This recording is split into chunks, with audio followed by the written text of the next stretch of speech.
Hi everyone, welcome to Unit 1, Activity 1, your first unit for the HHS4U course. In Unit 1, we're going to look at how social scientists do their work, and in this first activity, you're exploring social science itself. So all the components are broken into minds-on, action, and consolidation. You can see at the top page here, you can go directly to one of those three sections if you wish. You'll also notice there are some icon boxes that have appeared.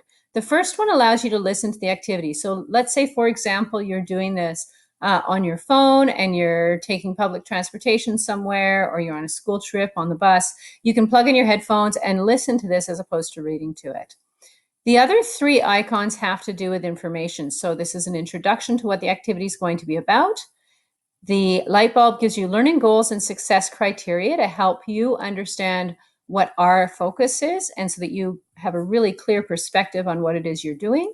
And then this last icon is learning skills and work habits, and those are the skills that we're developing. They're lifelong skills, and they'll really help you in life, especially next year for some of you that are going on to university. So the first thing you're going to do is scroll through the Minds On section. You want to read this poem. If you are working on a tablet, you want to click on the link here to open it. Otherwise, the rest you're going to click on where it says substitute.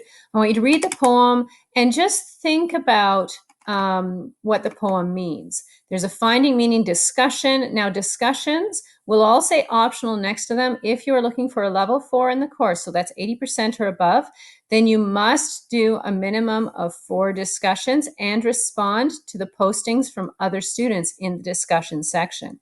So you really, really want to make sure that you're getting a few more than 4 in, just so that you can guarantee that you get a chance to respond, and that'll give you your level 4.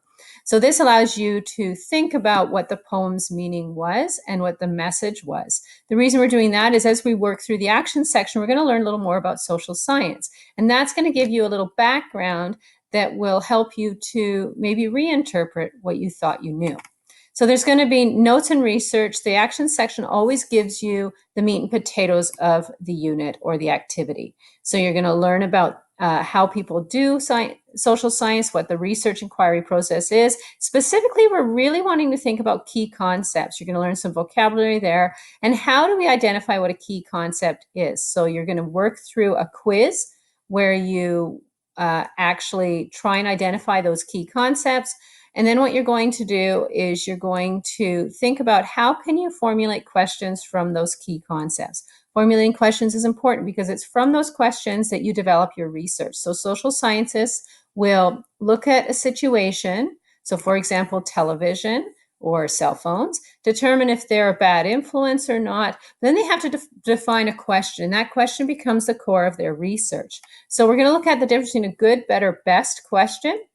And then that question is going to eventually be worked into research. So over here, we have optional reading that helps you understand a little better what that process is like and how it's important, how we write good research questions.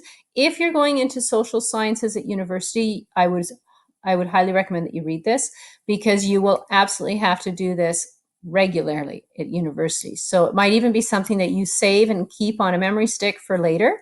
So you can read that entire document, and then if you scroll down here, you'll see there's another one, Writing Studio. I would save that too if I were you, because it's really good to know how to formulate a good research question. Again, we're going to review good, better, best to make sure that you've applied that knowledge. And then for consolidation, this is normally where you will have an assignment to submit. And sometimes it's in the form of a discussion that I will state is mandatory. It's not optional. But usually it's something that you're going to post to the Dropbox. Now for Unit 1, Activity 1, I'm just getting you to warm up to the concepts. I'm kind of trying to see where you're at, and I want to make sure that you're doing your activities and reading them. So I'll be on the back end of the course checking to see that you've logged in, how many times you've logged in, how much time you've spent on each key concept, and that gives me a sense of where you're at. All you're doing for your consolidation piece on Activity 1 is just reviewing the poem and seeing where your opinions have changed about it. You are not posting anything to the Dropbox for this first activity. So it's really just a warm-up to get you navigating the course properly and feeling confident. If you have any questions, feel free to email me. Remember, once you've opened up the Activity tab, You can always go back in the top left here. You'll see I can go back to my course itself. Now my screen looks a little different because I'm teaching, but if you look on the top banner here, you'll see that there's that envelope.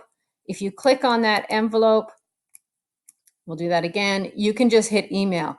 Try and avoid instant messages. I generally don't get the notification. So emails, I always get the emails because they forward to my phone. Now I'm always going to be available, probably during some of the same hours as you, but if not, I check in the evenings as well. So make sure that you send me an email. I'll get back to you as soon as I can if you have any questions. There you go, activity 1. Enjoy.